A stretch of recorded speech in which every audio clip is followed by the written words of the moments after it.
बे बुढ़े, तेरे को अकल है? कर दिया ना नुकसान, तेरे से एक काम ढंग से होता नहीं है और काम बिगाड़ देता, और तोड़ दी ना इतनी महंगी क्रॉकरी। तुझसे एक काम ढंग से नहीं हो सकता ना। अरे तुझे क्या पता कितनी महंगी आती है चीजें? एक पैसा कमा के देता है घर में, सिर्फ मुफ्त की रोटियां तोड़ता है यहाँ बैठ के तू। गलती से हो गया, मेरे हाथ कांपते हैं। क्या गलती से गिर गया? हाथ कांप रहे थे तो बोल नहीं सकता था कि तेरे से काम नहीं हो सकता? घर का नुकसान करवाना जरूरी था? एक वो तेरा बेटा पूरा दिन घर से बाहर रहता है, उसको क्या पता कि मैं पूरा दिन तेरी सेवा करती रहती हूँ, तेरे को खाना बना के दो, तेरे कपड़े धो, तेरा ये करो वो करो। मेरा क्या यही काम रह गया है? मुझे तो कभी कभी लगता है तेरे बेटे ने शादी मुझसे इसीलिए की है ताकि मैं पूरी जिंदगी तेरी सेवा करती रहूं।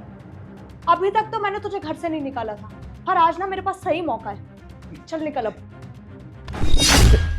आइंदा ना अपनी शक्ल मत दिखा दियो यहाँ पे। ऐसे मत करो बहू, दरवाजा खोल, दरवाजा खोलो बहू, दरवाजा खोलो।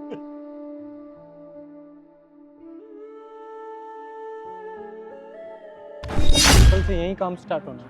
अच्छा सही है, साइड तो अरे अंकल। अंकल जी उठो। आप ठीक है?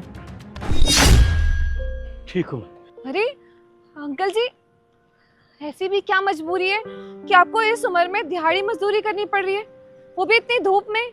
क्या हुआ अंकल जी? आप रो क्यों रहे, बताइए मुझे। देखिए आप रोना बंद कीजिए, आप बताइए साफ साफ कि आपके साथ हुआ क्या है। अरे अंकल रोना बंद कीजिए, ये यहाँ की नई IAS ऑफिसर है, अगर आपको कोई प्रॉब्लम है तो बताइए, हम लोग मिलकर सोल्व करते हैं ना।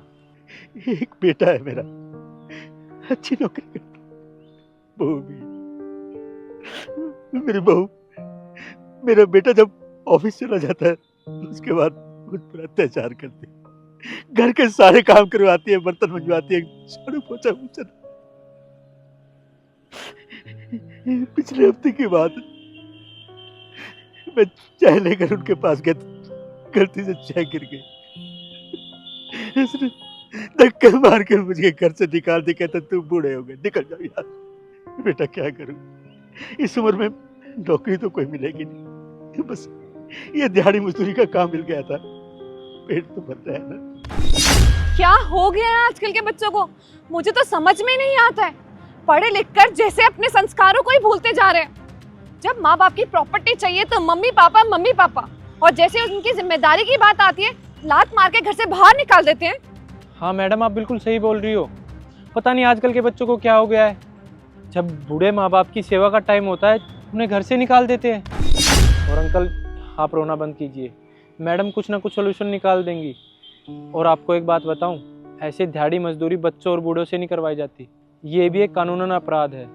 इतने नाजों से पालते हैं माँ बाप अपने बच्चों को, इतना प्यार देते हैं, अपने कंधों पे घुमाते हैं बचपन में, ये दिन देखने के लिए तो नहीं करते होंगे ये सब कुछ। अंकल आप रोइए मत, आपके साथ गलत हुआ है तो आपको उस चीज का इंसाफ जरूर मिलेगा। चलिए आप मेरे साथ। नहीं बेटा, मैं उस घर में नहीं जाना चाहता, वो मुझे फिर जलील करेगी। आप बेफिक्र हो जाइए, जब आपने कोई गलती नहीं की है ना तो आपको जलील भी नहीं होना पड़ेगा। हम हैं आपके साथ और सरकार भी आपके साथ है। आप चलिए, आइए। चांद अंकल को लो।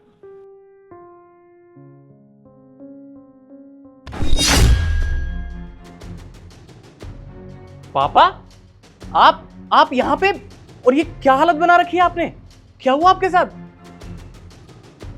अपने पिता की इस हालत के जिम्मेदार ना उनके खुद के बेटे और बहू हैं। अरे आप लोग कौन हैं? और ये मेरे पापा की हालत कैसे हुई, ये मैं आपको नहीं जानता, आप कौन हैं? क्या हाल बना दिया तुमने अपने पिता का? अरे अपने पिता के साथ कोई इस तरीके की बदसलूकी करता है क्या? जिस उम्र में उनको सबसे ज्यादा अपने बेटे और बहू का सहारा चाहिए, साथ चाहिए, उस उम्र में वो दर दर की ठोकरें खा रहे हैं, 2 वक्त की रोटी के लिए तरस रहे हैं, तड़प रहे हैं, दिहाड़ी मजदूरी कर रहे हैं। क्या इसी दिन के लिए पाल पोस के बड़ा किया अपने बच्चों को इन्होंने? देखिए मैडम, मैंने अपने पापा को ना बहुत प्यार से रखा हुआ था और मैं इनसे बहुत प्यार करता हूँ, मैंने इनके साथ ये सब नहीं किया। पापा ये सब चल क्या रहा है मुझे बताओगे? और ये लोग कौन है? देखिए बहन जी आप बताएंगे आप कौन है और ये सब चल क्या रहा है? सब कुछ समझ में आ जाएगा, पहले आप अपनी बीवी को बुलाओ। रिद्धि, रिद्धि,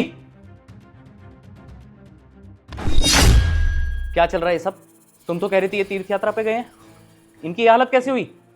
मुझे नहीं पता तुषार, और मुझे तो पापा जी यही कह के गए थे कि वो तीर्थ यात्रा पे जा रहे हैं। मुझे नहीं पता ये सब क्या हुआ है। देखो रिद्धि, अभी भी वक्त है, चुपचाप सच सच बता दो। हाँ, ये सब मैंने किया है और पापा जी को घर से बाहर मैंने ही निकाला था। और क्या करती, मेरे पास कोई ऑप्शन नहीं था। तुम पूरा दिन ऑफिस के काम से बाहर रहते हो, घर पे मैं रहती हूँ, घर का काम करना, इनकी देखभाल करना, इनकी मेडिसिन, इनका खाना, मेरा क्या सारा दिन यही काम है। और तुम मुझे शादी करके इसलिए लाए थे कि मैं तुम्हारे बाप की सेवा करती रहूं पूरी लाइफ। मुझसे सहन नहीं हुआ तो मैंने इसलिए पापा जी को घर से बाहर निकाल दिया। क्या गलत किया? इनकी वजह से मैं कहीं बाहर नहीं जा पाती, किसी से मिल नहीं पाती, ना तुम्हारे साथ बाहर जा पाती हूँ। इसलिए मैं इरिटेट हो गई थी, फेड अप हो गई थी चीजों से। मुझे नहीं पता था कि तुम्हारे मन में मेरे पापा के लिए इतनी नफरत भरी हुई है। मुझे अब तुम जैसी औरत के साथ ना इस घर में एक पल भी नहीं रहना। सामान बांधो और निकलो इस घर से। देखिए, आपके घर का जो कुछ भी मामला है ना, आप अपने घर तक ही रखिए, लेकिन आप अपने पिता के साथ इस तरीके से बदसलूकी नहीं कर सकते। आपके पिता ने आपको प्रॉपर्टी क्यों दी थी? ये सोचकर कि बुढ़ापे में आप इनका सहारा बनेंगे, आप उनका साथ देंगे, लेकिन आपने तो अपने रंग दिखाने शुरू कर दिए जैसी प्रॉपर्टी आपके नाम हुई है। अगर आप इनको अपने साथ नहीं रख सकते हैं ना, और इनको अगर वृद्धाश्रम में रहने की जरूरत पड़ रही है, तो जितनी भी प्रॉपर्टी इन्होंने आपके नाम की है उसमें से 30% हिस्सा इनको मिलेगा। अगर आप अपने पिता को अपने साथ नहीं रख सकते तो कानूनी तौर से आपको अपने पिता को अपनी प्रॉपर्टी में से 30% हिस्सा देना होगा, जो कि इन्होंने आपके नाम की थी। समझे आप? फिर चाहे ये वृद्धाश्रम रहे या फिर कहीं और। देखिए मैम, उसकी कोई जरूरत नहीं है। सारी प्रॉपर्टी इन्हीं की है और इन्होंने ही तो मुझे सब कुछ दे रखा है, तो मैं भला इनके साथ ऐसा कैसे कर सकता हूँ? ये कहीं वृद्धाश्रम में नहीं रहेंगे, ये इसी घर में रहेंगे, ये इन्हीं का घर है। और मैंने ये सब कुछ नहीं किया, वो तो मेरी वाइफ ने ये सब कुछ किया। अगर मुझे पता होता तो मैं इसको कब का बाहर निकाल देता घर से। पापा प्लीज, हो सके तो मुझे माफ कर दो। मैं जानता हूँ ये मेरी वजह से हुआ है और मैंने एक गलत औरत से शादी कर ली। अगर मुझे पता होता तो मैं कभी आपके साथ ऐसा नहीं करता। प्लीज पापा, आई एम रियली सॉरी। मेरी वजह से आपको क्या कुछ नहीं सहना पड़ा। मेरी वजह से अपना परिवार मत तोड़ो। ये तो घर की लक्ष्मी है। बहू को घर से बाहर मत निकाल। समाज में लोग क्या कहेंगे?